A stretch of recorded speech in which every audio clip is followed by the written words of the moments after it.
Hi, everyone. Welcome to the webinar, CBD Belongs in a Pharmacy. My name is Linda Barnes, and I'm the Director of Marketing and Strategic Alliances here at PRS Pharmacy Services. Thank you for attending and submitting your questions to us. We have already received hundreds of questions, so we'll try to answer most of those during the webinar. But as those of you who have attended any of our CBD webinars in the past know, we want to make this as interactive as possible. So we invite you to ask questions via your chat feature during the webinar, and we'll answer all of those questions as well. We usually answer those in real time. So today we have two experts in the CBD space that will be joining us. But before I introduce them, I first want to briefly go over the topics that we're going to cover today.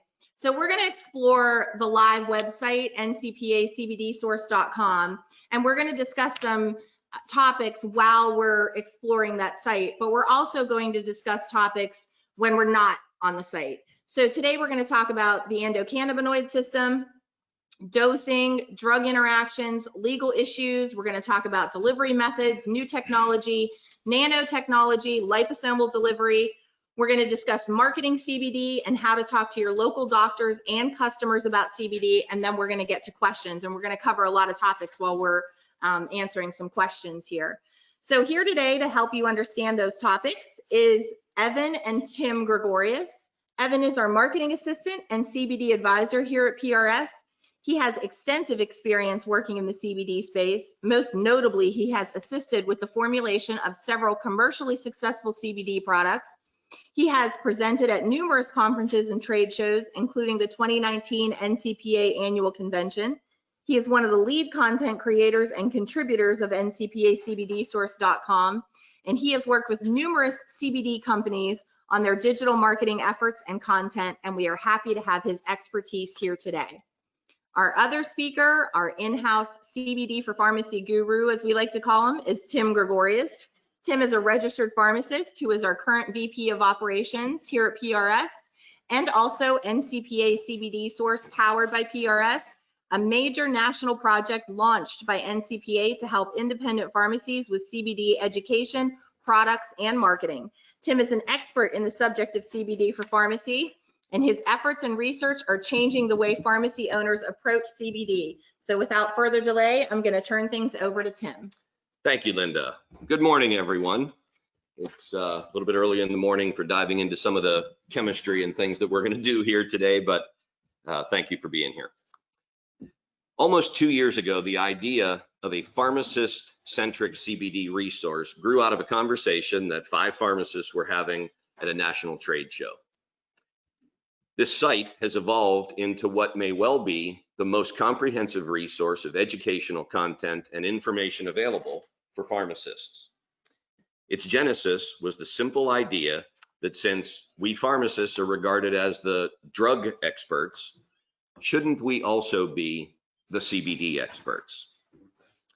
CBD belongs in a pharmacy. That's the theme of what we're trying to make happen with this resource. It's the basic and fundamental reason that the NCPA CBD Source website was created in the first place.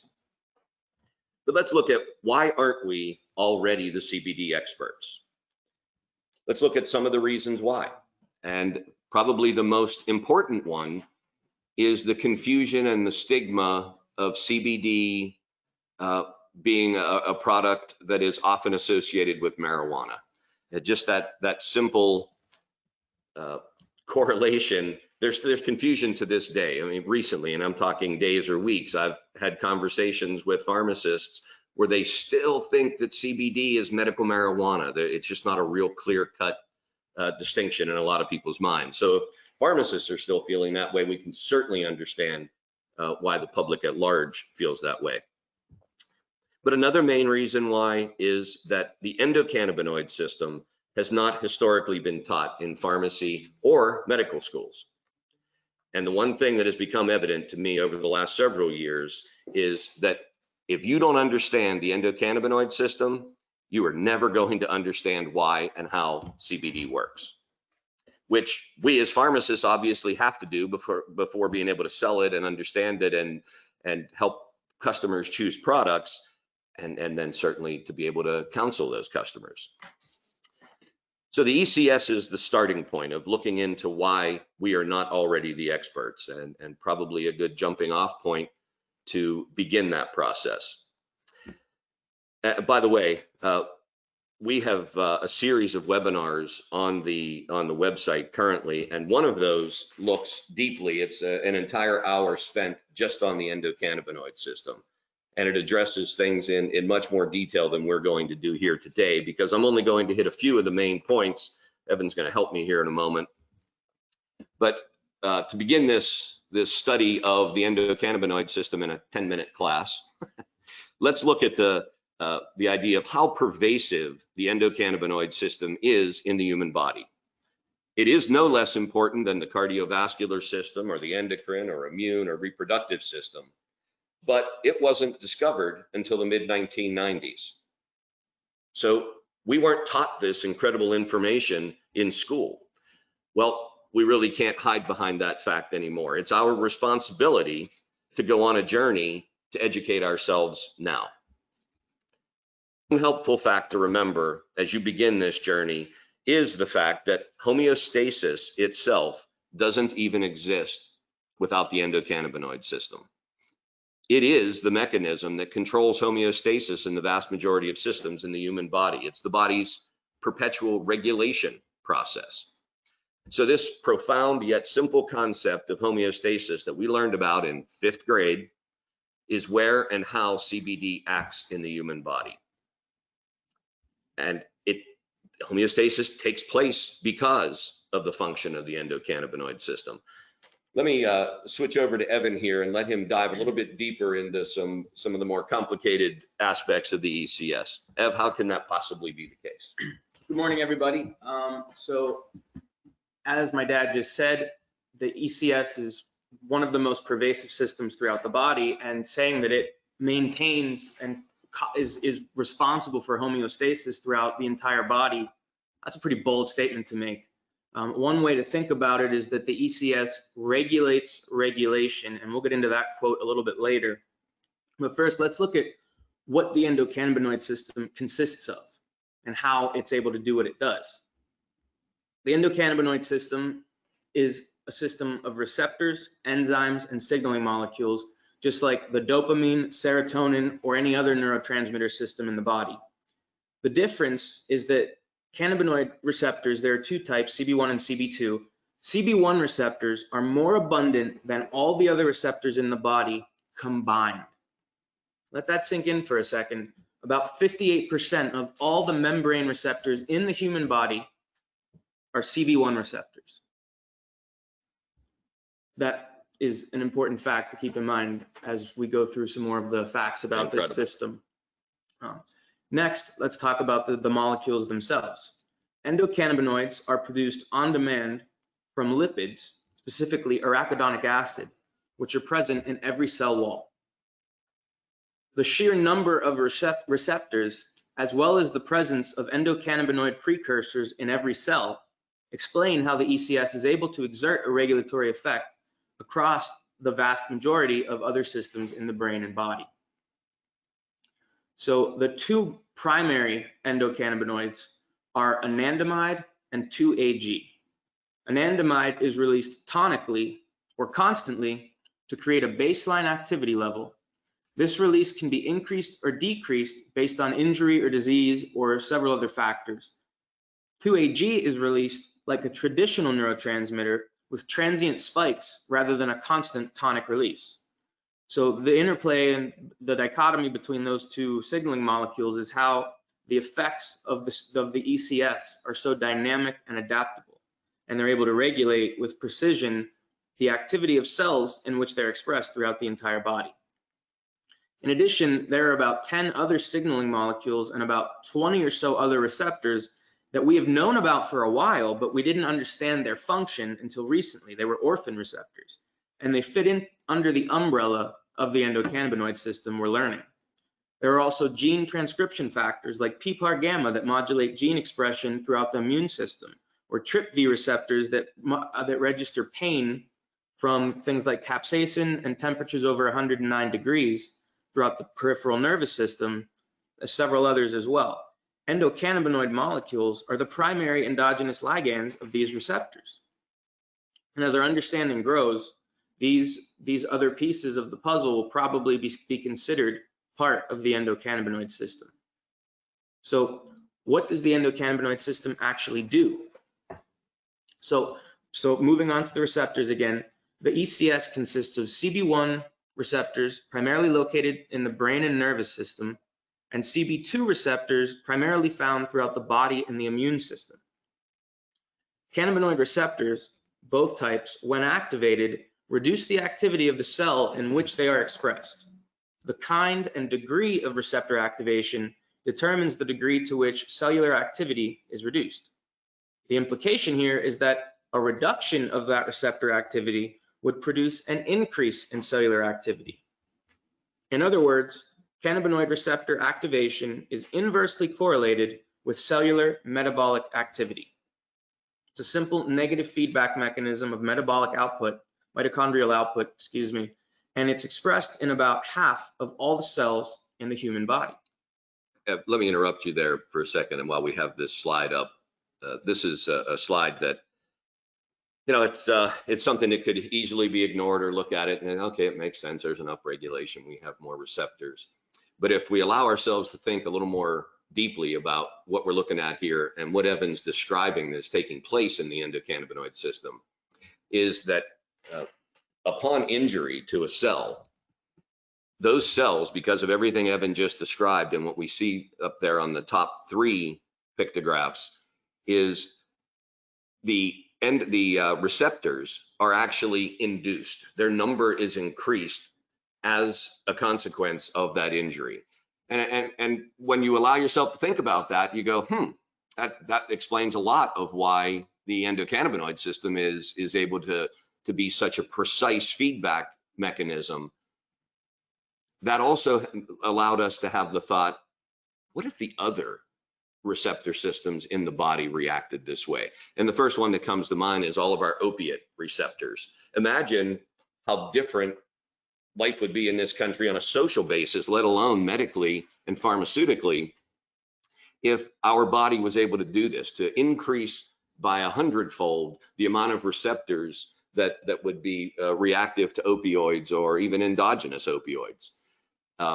That's one of those moments that when you allow this to sink in, you start to see that the endocannabinoid system is really adaptive and really goes through some things that now as they're researching it and finding out what goes on. And clearly the opposite happens too, that the downregulation of the cannabinoid receptors have the opposite effect. The upregulation decreases cellular activity. The opposite happens. Obviously, the downregulation will increase cellular activity. So CBD has a very complicated role in interacting with these, with the ability for these endocannabinoids to react with their receptors. And before we leave this slide, one more point. So as we were saying, that there's this clear inhibitory and inverse relationship between receptors and the cell activity. If you look at the second bullet point, it says that it can also act as an excitatory receptor by increasing glutamate. And this happens because the CB1 receptors are located on basket cells, which inhibit the glutamate receptors or excite them. So whenever the CB receptors, are downregulated on those receptors, they end up regulating the glutamate receptor in response. So that's an example of regulation of regulation. So moving on, another example of this in the brain is retrograde neurotransmission, which this is the primary negative feedback process in the glutamate system, the GABA system, dopamine and serotonin as well. And I've broken this down into about 4 basic steps. Obviously, we could have an entire semester on this, but first, no, we couldn't. We wouldn't want to. An action potential triggers the release of a primary neurotransmitter like dopamine or serotonin into the synapse. Second, the postsynaptic cell responds to this signal by depolarizing, which triggers another action potential in that neuron, but it also induces the phospholipase enzyme to extract arachidonic acid from the cell wall, as I mentioned before. This leads to the on-demand synthesis of the endocannabinoid molecules. Third, these endocannabinoids diffuse out of the postsynaptic cell and travel in a retrograde direction back to the presynaptic cell, where they bind to endocannabinoid autoreceptors embedded in its surface, just like serotonin binds to autoreceptors in the 5-HT1A system. Lastly, the activation of these autoreceptors on the presynaptic neuron repolarizes that cell and inhibits further release of the primary neurotransmitter, which brings both neurons back to a resting state. It's a very basic negative feedback system, and the ECS does this in about 60% of all action potentials in the human brain. An example of this in the immune system is typical inflammation, the basic inflammatory cascade. Again, I broke this down into 4 basic steps to keep it simple. First, injury or insult to the cell, or whatever the case may be, induces phospholipase, again, similar in the neurons, which frees arachidonic acid from the cell wall. So that's the first necessary step in any endocannabinoid signaling. Next, 2 things happen at the same time to the arachidonic acid. First, that arachidonic acid is turned into prostaglandins by cyclooxygenase 1 and 2, which that triggers the rest of the pro-inflammatory cascade. This happens rapidly. Simultaneously, that arachidonic acid is also synthesized into the endocannabinoid 2-AG, which triggers an anti-inflammatory cascade that slowly ramps up and falls behind the pro-inflammatory cascade to begin with. Third, once that stimulus of injury subsides, the anti-inflammatory process overtakes the pro-inflammatory one, which ends the production of more inflammation. It also induces the release of anti-inflammatory cytokines, which promotes the healing process once that damage is contained by the inflammation in the first place. So again, a very basic step in this process that is necessary throughout the entire immune system. Excellent. So our apologies if you weren't expecting a chemistry class at 10 o'clock in the morning, but we really believe this is important enough that we want pharmacists to understand that this is as real and as complicated as any other item that we need to understand as pharmacists to be able to counsel patients and understand the drugs that we're giving. So what we looked at there with the immune system was, to me, just an amazing fact that if you look at this, the pictures we have up right now of the structure. So on the left are the 2 endocannabinoids, and we have circled the business end of the molecules, if you will. And if you look, the active metabolite of acetaminophen, AM404, we can clearly see that that's how that works. Well, if as recently as a couple of years ago, and shame on me, I really haven't done it over the last couple of months. If you look up or go to a PPI and look up the mechanism of action of acetaminophen, it is listed as unknown. That came as a surprise to me that we were still in 2017-18, not sure how it works. Well, this endocannabinoid research is now beginning to shed some light and make sense of something as ubiquitous as acetaminophen. 1880s or 1890s it was invented, so it's been in use for 100+ years.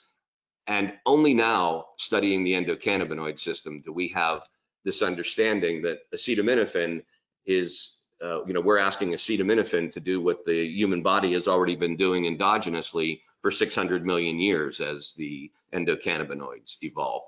Again, just one of those moments we wanted to put that up so you saw the link from, this isn't abstract information that we're throwing out there. It has real life consequence and understanding. Actually, I did look up the mechanism of action of Tylenol. They've done more research. This is, again, so recent, and they found that the same enzyme which converts arachidonic acid into the endocannabinoids converts acetaminophen into AM404, and in knockout mice with missing that enzyme, acetaminophen has no effect.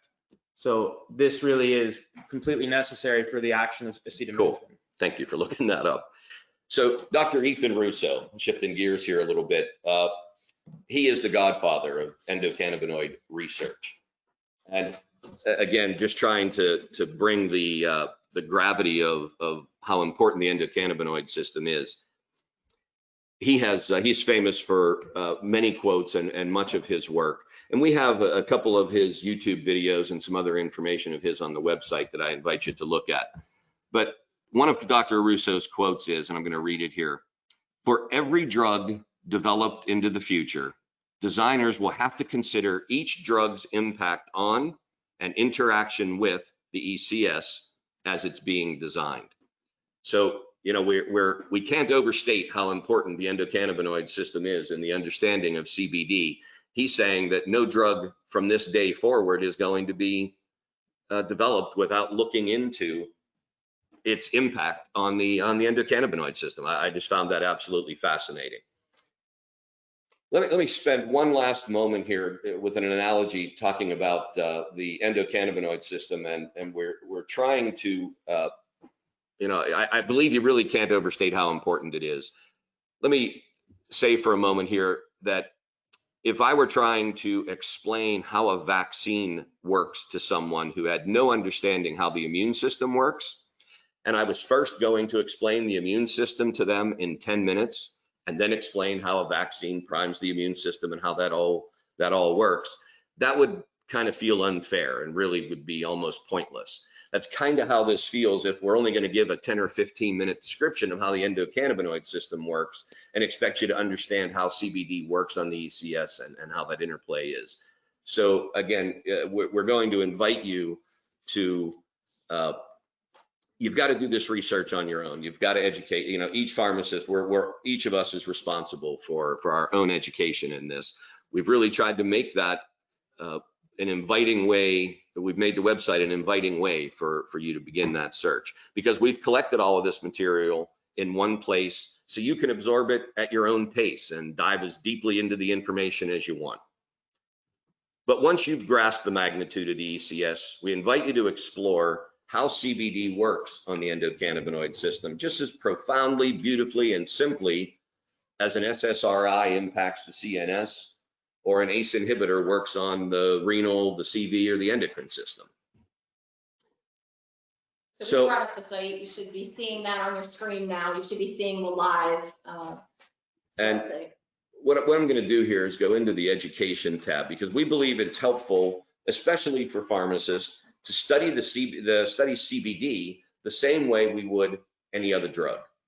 You know, we just did that with the mechanism of action with CBD and its interaction with the ECS.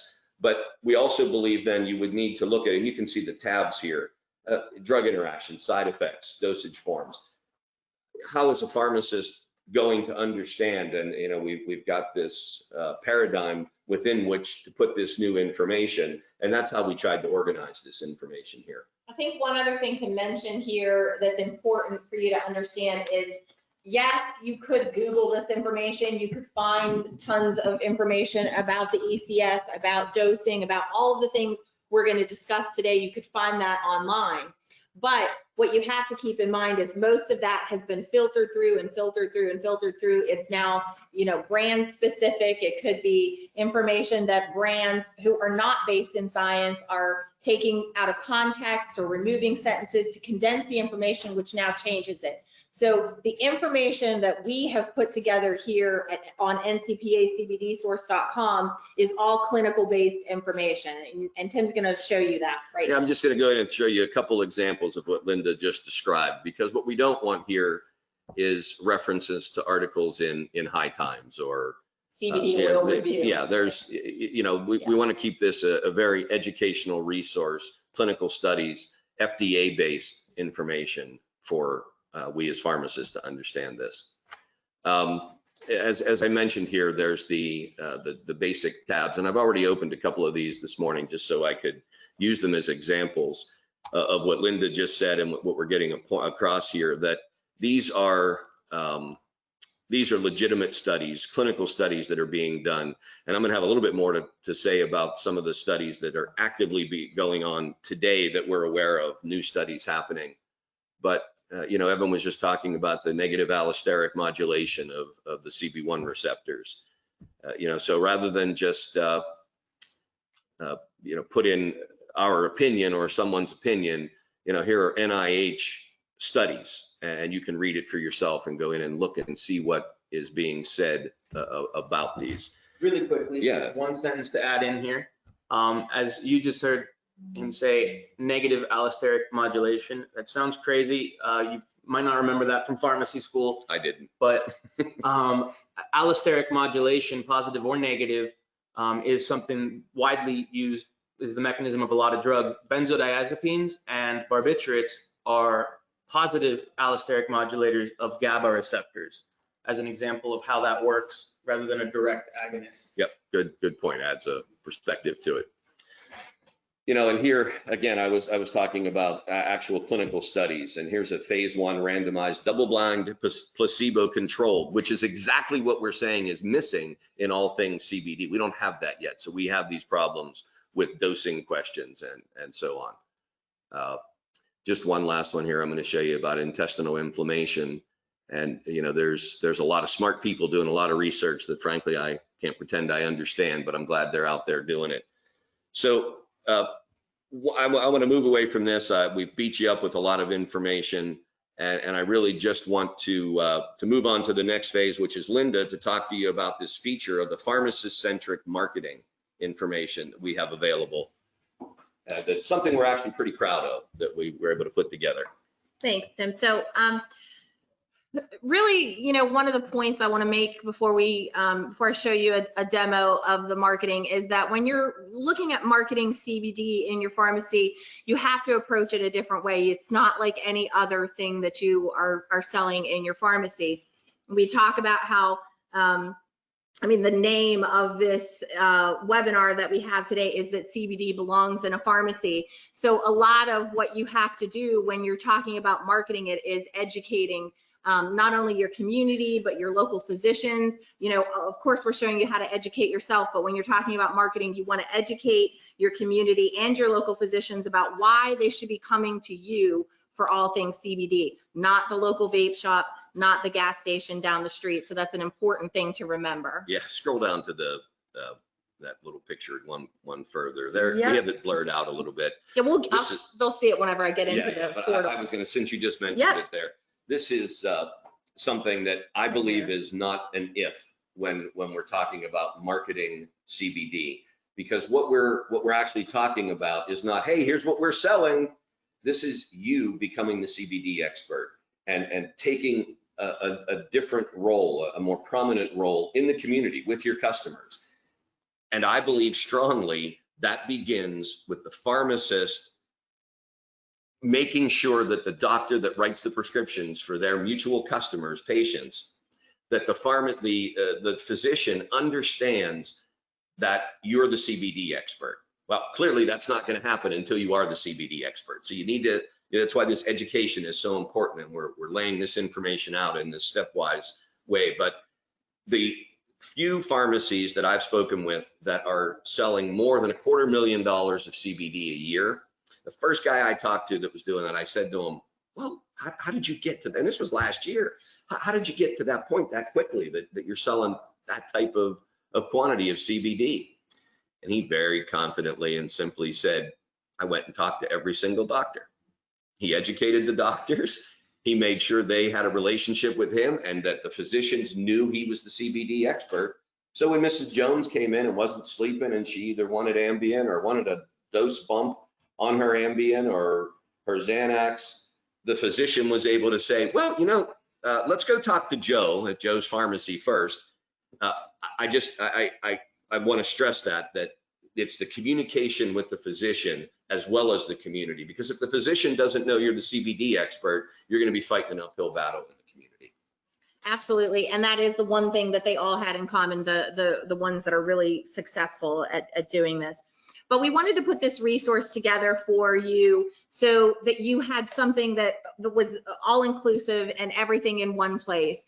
We understand that a lot of the materials that are out there right now are really geared towards certain brands. So if you're handing out pamphlets, more than likely it's because it's just brand related. we wanted to make sure the information was correct and there wasn't any filtering like we just talked about with you handing out pamphlets, and also wanted to make sure that it was something that you could customize to your pharmacy, so that when you're handing out those pamphlets to either the physician or the patients, that it actually is branded to you. So we've made this non-brand specific, customizable for your pharmacy. You can see here everything that's in the kit. For premium members, so we have 2 levels of membership with the site, and I'm not really going to get into that, but for premium members, that's on here when you come to register. It's free to register, but if you want to become a premium member, you have access to purchasing this kit. And I'm going to go through and show you a little bit about, you know, what's in the kit and how we're going to walk through that process. When you become a premium member, this button appears. It says order your kit now. I'm going to take you in there and show you a little bit about what's in here. And you can see that you can buy any of these marketing pieces a la carte, but if you want to buy the kit, which is only $198, it's very affordable. All of these items in here are all very affordable. So the kit comes with 1 brochure stand. I'm going to show you right here. If we just click on the brochure stand, say you wanted to add an additional one, it's only $10. So really affordable pieces here. And there are 2 types of articles that are located here in this kit. One is printed materials, and you can see here everything from posters, window clings, the 2 brochures, one for patients, one for physicians. You get a brochure stand, there's bag stuffers, so tons of great printed materials. But in addition to that, you get digital marketing materials. So we're talking press releases, radio scripts, hold messages, messages for you to be playing in your store. There's social media calendars, social media posts for Instagram and Facebook. There's a letter template for you to send out to physicians in your area. There's TV scripts. So lots of great digital marketing materials that you get access to once you purchase this kit as well. And we're able to constantly update those digital marketing materials. So I'm going to just walk you through this. We're going to pretend like we're adding one of these to the cart. You'll see here it says configure bundle. That just means that we're going to go in and customize this. So I'm going to click on configure bundle so you can kind of see how easy this process is. This is the CBD education brochure that would be for patients or customers. You just have to put in a little bit of information here, your pharmacy name, your address, city, state, zip, phone number, and then it gives you an area here where you can actually upload your logo. And I'll click on this so you can see it shows you, you know, what it looks like and where your information is actually going to be located. I think that's a powerful piece to put into a potential customer's hands. Absolutely. And a great brochure stand is located in here too, so you can have that sitting in a prominent place. I'm just going to pretend like we filled out this information so you can see how easy this process is. You're going to do this one more time and fill out this information. This one is for the physician-oriented education brochure that you can then customize. And then you'll see here, I'm just going to pretend like we did it. You're going to see everything that's located in that kit that you're able to get. One really nice thing that I want to point out is that if you have a particular demographic in your community, say you have mostly Hispanic or African American, you absolutely can customize this kit. We had someone ask yesterday about, are we able to make these materials, are we able to provide them in Spanish? Absolutely. So, and we invite you to do that. I'm actually going to jump from the portal back over to the site here and scroll down to the bottom of the page and show you on that marketing page, there's a form here. And we invite you to fill out this form. If you have suggestions or there's something that you don't see in that kit that you would like to have in your pharmacy, we invite you to fill out this form and someone will contact you. We love to get feedback about how we can make it better. You know, this is a tool for you. So we didn't create this and say this is in its perfect form right now. We No. need your input to help us make it better and make it make sense for you. Absolutely. I mean, any of the forms that we have for you for, you know, questions or contact forms here on the website ncpacbdsource.com, it really is helping us determine what the next webinar is going to be about, what the articles that we write are going to be about, sections. We had someone ask a question the other day about pregnancy and breastfeeding and CBD relative to that. We're creating an entire section just based on that now for the website. So this is pliable. We want your feedback. We invite that for sure. Yeah, good point. I'm going to skip over here now. Your questions and your feedback is critical to this process. Yep. And we're going to head back over. All right, it's a cool way. Linda, great job with that and describing that and putting it together. That's been months long in its creation. So we also added very recently, I think maybe 2 days ago, a new tab, a new page on the website, and we're simply calling it What's New. It's an educational offering that we weren't sure if we were going to call it technology updates or new technology, because this is something that changes quick enough, and the change might not be in technology next time. So we're just going to have a plain what's new, because the CBD world is changing at lightning speed. Only 18 months ago, liposomal delivery of nanoparticulates was a groundbreaking concept. No one had really heard of it. And actually, as of last summer, we were saying, well, that's not really a thing, and it's not proven yet. Well, surely it is and has been, and it is nanotechnology is something that we all need to be aware of. And you had a self-fulfilling prophecy in our last webinar where you said that oils would become obsolete eventually because of the new technology, right? And well, today, that's already old technology. Before I get ahead of myself, let's briefly look at CBD as a human therapeutic. But before we can talk about what's new, we need to go into why we needed something new. And Evan's going to take us to class again here for a couple of minutes. Ev? I'll try to keep it short and sweet. So CBD and all phytocannabinoids are lipophilic hydrophobic molecules. Essentially, all of the new technology in this world has to do with improving the inherently low bioavailability of hydrophobic drugs like CBD. To compensate for its hydrophobicity, companies began pioneering the use of liposomes to transport CBD into the bloodstream, evading gastrointestinal metabolism. Liposomal technology forms spherical micelles or liposomes. Micelles have a single layer, and liposomes have a bilayer of phospholipid amphiphilic molecules, just like the cell membrane. Amphiphilic molecules have a hydrophilic head and a hydrophobic tail, meaning they're able to transport hydrophobic drugs through an aqueous environment by entrapping them within the hydrophobic domain of that molecule. These amphiphilic molecules are known as messagens, a word you're going to be hearing a lot in the future of this industry.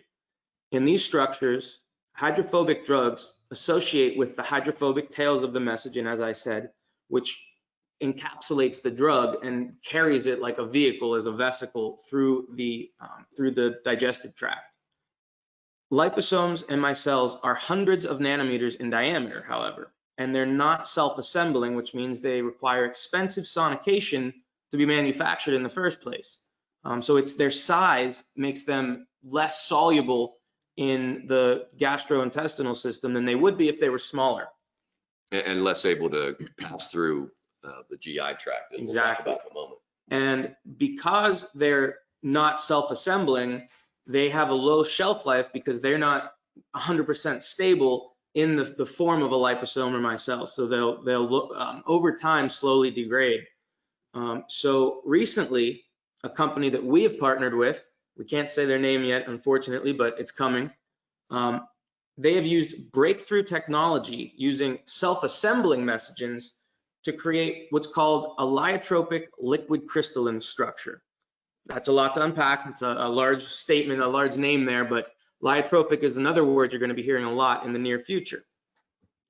Lyotropic liquid crystals consist of both phospholipid and hydrocarbon amphiphilic molecules, which self-assemble into these complex structures, but have a much smaller cross-section than liposomes or micelles, on the order of 15 to about 40 or 50 nanometers, less than the 100 to 1,000 nanometers of liposomes and micelles. This allows for much greater solubility in the aqueous and low pH gastric environment, as well as a longer shelf life because the structures themselves are more stable and they're self-assembling. They want to be in that form. So what happens once we're in the GI tract? I'm going to hand it back. Yep, thanks, Adam. Good stuff. So we've created a simple little 6-picture graph here to understand what happens to these, as Evan described, much smaller, in the order of 15 to 40 nanometers rather than in hundreds of nanometers. So how is that affecting what's happening in delivering CBD to the bloodstream and eventually to target cells? Well, as you can see here, this little progression of pictures, that liquid structure, when it hits the intestinal wall, first of all, it is able to survive the upper intestinal tract, and it's able to survive the stomach and duodenal and the jejunum. And by the time it gets to the the upper and small intestine, what it's able to do there is deliver the CBD into the bloodstream while completely disassembling, and the structure, that liposome itself, is now just being carried away in the digestive tract. So it's not destroyed earlier on in the upper digestive tract, but now when it does deliver the CBD, it's doing it in a very clean and highly efficient way, so that the CBD being dumped into the body, as you know, what we're trying to avoid here, and what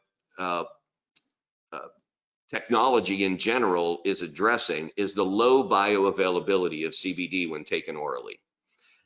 A lot of the CBD is destroyed in the upper GI. What isn't destroyed then is taken to the liver. So this whole first pass metabolism process leaves us with about 2 to 7% of CBD left if you have a non-liposomally or any technology delivering the CBD.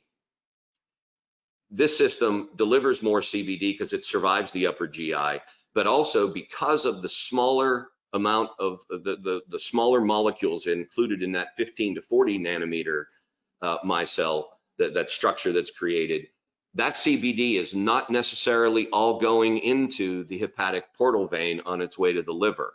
A certain portion of that is delivered right into the thoracic duct, going directly to the lymph system, thereby avoiding further metabolism at all. So this technology is definitely changing things. And as Evan had mentioned, PRS and NCPA CBD source, we've partnered with a company to deliver this new technology and these products.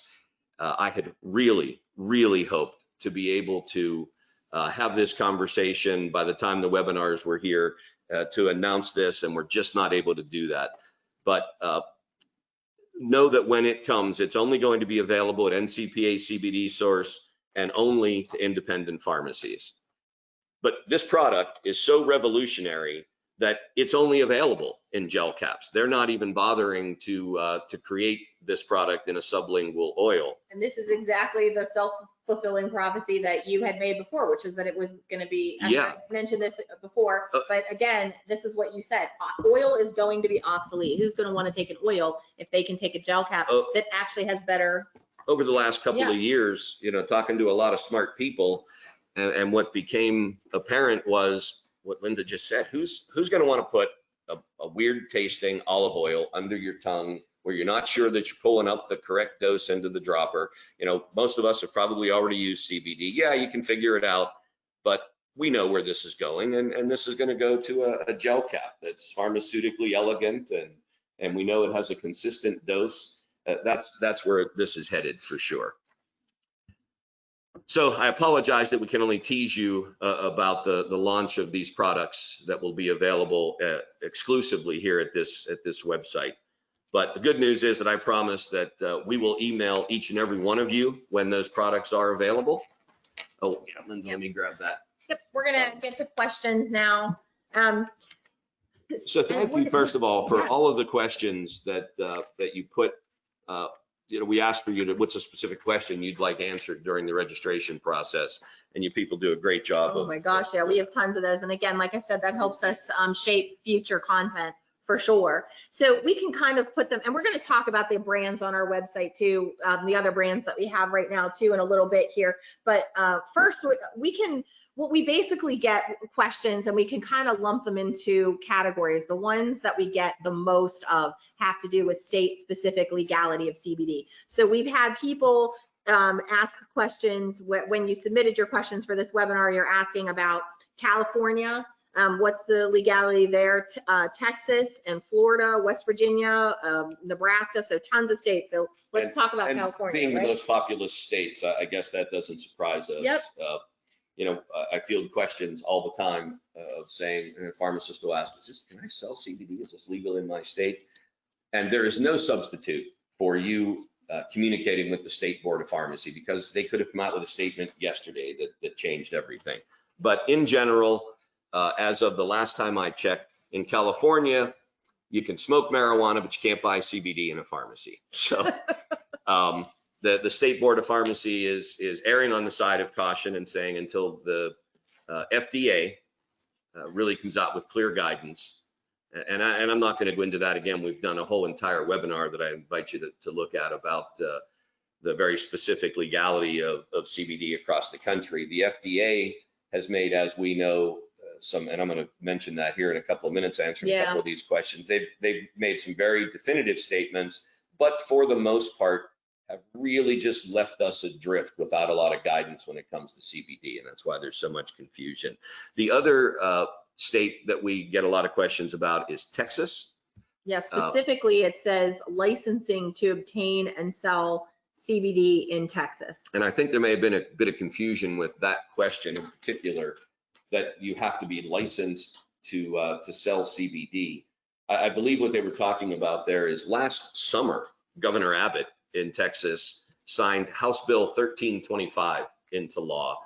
But that was specifically saying that it was now going to be legal in Texas to grow, cultivate, and sell hemp. Really not CBD. We have, the reality is we have a lot of pharmacies in Texas that are buying CBD. So you do not need a special license. You clearly need to have, be a legal retailer, but I believe he was referring to 13. Skipping back to California really quickly. So if they can't sell the oil or anything ingestible, they could sell topicals. Yep. And I believe that's a great place to start anyhow.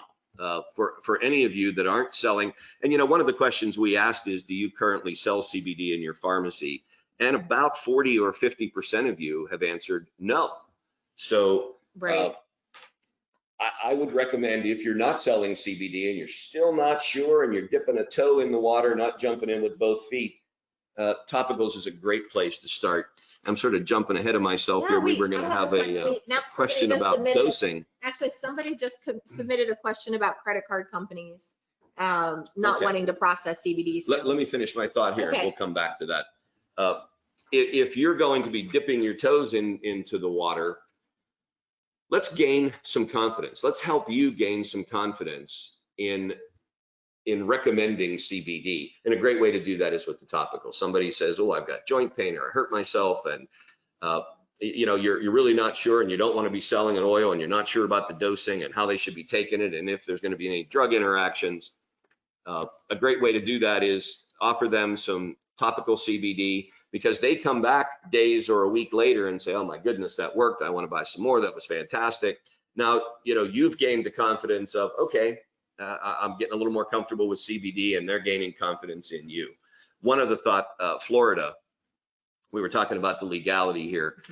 Florida has a bill in the legislature right now. They're considering, and I believe this has not happened yet, but they're considering making CBD labeled as a food product, not even a food supplement, but as a food product. So again, stay tuned on that one and more on that. Somebody was asking about West Virginia, but then they mentioned the DEA. I think that's important because you've talked about that before. Yeah, the DEA, when we're talking CBD, we're not talking anything greater than 0.3% THC. So the DEA really doesn't have a play here in CBD, unless it's got THC in it. And in that case, you've made a bad decision, or you were duped, or something happened. But the DEA doesn't come into play when we're talking about CBD. We get tons of questions about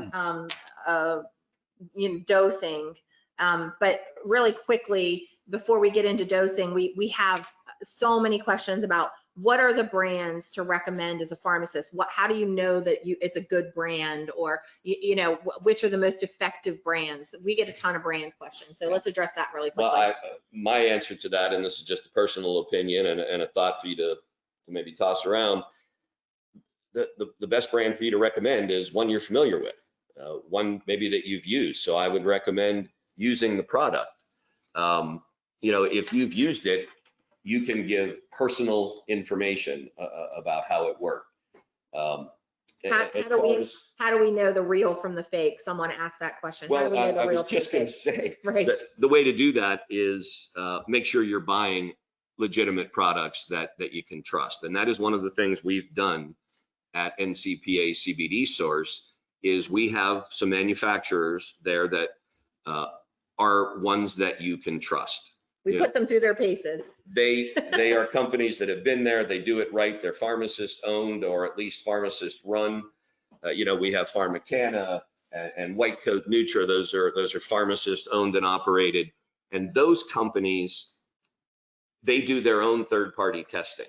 We take it a step further and we do an additional level of third-party testing. We randomly purchase those products and send them off to another lab. And the certificate of analysis that exists with each product is there. You're going to be able to see it before you purchase the product. So the basic question was, how do I know which products? Yeah, we have tons of those. Which products? Yeah. One of the reasons that we put this site together in the first place, we're going back a year plus, a couple of years ago, is a pharmacist doesn't have time to vet 5,000 CBD companies. Let's put a place where they being us, pharmacists, can come and trust the information that's there, and it's very specifically pharmacist centric and pharmacy oriented. Do you want to address that question about the credit card I do. companies? So what is the question specifically? Specifically. Go ahead. Credit card companies and banks not wanting to process CBD sales. Right. Yeah. We know that there are some processors out there that are afraid of CBD because the FDA's vagueness in some of these. There are processors that allow you to do that. There are only a couple that have a problem with CBD. I'm not going to say names over the air here. Give us a call. But trust me, there are thousands of pharmacies selling CBD, so you just need to find that processor that allows a lot of CBD too. So it's processor specific. There's no laws that prevent you from selling CBD. I'm going to have Tim's information up here. We definitely invite you to contact him, either email or call. We like to keep him busy, so absolutely, I'll have his information up there. Okay, dosing. We get a ton of questions about dosing. Did you have a specific one for me? No, that's okay. Well, really, it's just, how do we know what to do as far as dosing? How can we, where's one of them? How can we counsel the patient on what dose is the best? There are dosing forms too, but really dose. Well, this is where we've got to be very. Here it says, what's an effective way to discuss dosing with patients when there are not well-established dosing guidelines? Yeah, and my answer to that would be carefully. And I again recommend anecdotal and personal information, because the FDA, having drawn that heavy dark line at, we are not allowed to make therapeutic claims. No one is. And the therapeutic claims clearly drift over into dosing, because somebody says, what dose of CBD should I take for my arthritis? Man, we've now crossed that line that the FDA says don't cross, because we're not going to be able to make a therapeutic claim.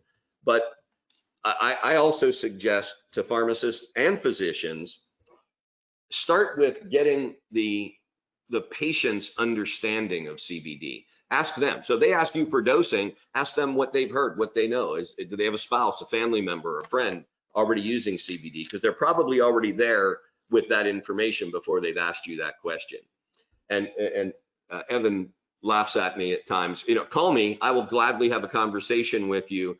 He says, where I will illegally discuss how you legally have that conversation with, so I'm certainly not going to do that over the air here. Yeah, and again, we'll reiterate that you could Google this. There will be charts that you can find on dosing. Those we caution strongly against any of the things that you would be Googling. Those are probably very brand specific and incorrect, and they're not allowed to really be putting that information out there. So we invite you to call us. So we have this question here, Tim. How much systemic absorption occurs with topical application? Somebody asked. Yep. Topical So application and systemic absorption. there is negligible systemic absorption from topical application. So that was something that a year ago there were a lot of questions and a lot of people weren't sure. I think the FDA even that is one of their concerns. We don't know if people are taking multiple dosage forms of CBD and applying it topically, if there's some cumulative effect. I'm pretty confident in saying now there is really negligible systemic absorption from a topical. Roger, who was the? Good luck, that it came in yesterday. Oh, okay. I thought that was live today, right now. Okay. Yeah, no, we had Because I invite if you have questions that we're not answering fully for your satisfaction, give me a call and I'll have conversations with anybody about this. And that question I was going to say was a good one about the processor. So we have some questions about, do different types of CBD products work best to treat different ailments? We had somebody ask about post-traumatic stress disorder. There's a lot of questions about which dosing method is best. Let me, I just got a text. Somebody texted me. Cool. Florida pharmacies, sorry, Linda. Oh, that's okay. Go ahead. Jump onto that. Not sure who, who this is who texted me. In Florida, pharmacies must have a permit from the Florida Department of Agriculture and Consumer Services. It's $650 for the year, and CBD companies must be licensed from the state that they're based from. I'm gonna follow up with that. Okay, that's Ralph. Ralph, I appreciate that. I'll read that again, and this is coming from one of the owners of PharmaCanna, one of the CBD companies that I mentioned. Ralph says that Florida pharmacies must have a permit from the Florida Department of Agriculture and Consumer Services. It's $650 for the year, and the CBD company must be licensed from the state that they're based from. That was real-time stuff. Thank you, Ralph. Absolutely, cool. That's awesome. I'm sorry, what had you begun to ask? So we were talking about different types of CBD products that work to treat different ailments. That somebody asked, and somebody specifically asked about post-traumatic stress disorder. Okay, and the PTSD reminds me of something that we were saying earlier. There is a lot of clinical research going on as we speak. One of the questions that I had gotten the other day was, what do we actually know about interactions provably? In other words, that aren't potential drug interactions. Yeah, somebody said, what drug interactions have been observed? Not what are potential interactions, but what are being observed or reported. Because, and that was Sherry. We do have a chart under drug interactions on the website. That's all right, Linda, they can go to that. Yeah, yep. And it shows the interaction of CBD and each class of drugs that are either a substrate of or inhibited by the cytochrome P450 specific enzymes. So CYP3A4, may inhibit the metabolism of CBD and another drug. So there are a couple of knowns, and one of those knowns is warfarin, that CBD interacts with the metabolism of warfarin and can cause enough of an adjustment that you might need to adjust the dose up to 30%. So those are known. There's a lot that's unknown. And this is back to what I was saying about PTSD. Right now, there are, as far as I know, 3, but I believe globally there are probably dozens of clinical trials going on that are already in the human phase 3 section of the studies. And one of them that I just was reading about the other day is on PTSD and CBD's role in PTSD, that is already at the human safety clinical trial phase. And the other is opioid replacement. So this is happening in real time. One last question here, because we're coming to the end here. Which products have the best absorption? And my most asked question is, will I pass a drug test? That is actually from Debbie. And I would never promise that they'll pass a drug test, and don't put that in writing, because you don't know what's going on the other 23.9 hours a day that they're not in your presence. You know, there may not be THC in the products that you're selling someone or that you believe they're using. There's just no way you want to make that promise to anyone. I think that's it. I think we're pretty much Right. we've covered most. So of the- again, I invite anyone and everyone, if you want to have a conversation or send me some further questions, or you don't like some of the answers we gave here. We had a couple of people from a webinar yesterday call and have a problem, and we were actually able to fix things for them. And Ralph, thank you for correcting that. That's great information. Absolutely. And you know, that's why we need to keep educating ourselves. This is a rapidly transforming and changing industry, and we need to stay ahead of it. And I think that was a good example of why we need to stay ahead of it. Absolutely. So I have Tim's information. I've had it up there for a few minutes now. Hopefully you're able to see this. We're going to send you an email. You're going to get a discount on premium membership. Plus, you'll be able to, we'll send you a link so you can, if you need to, you know, re-watch this, or you missed any portion of it and you need it. At the end of this, there's also, whenever we send you that link, there's some great literature and videos that we recommend that you can watch. You can also watch them if you're registered on the site too as well. Thank you so much for attending today, everybody. We really appreciate it. Bye-bye. Thank you. Thank you.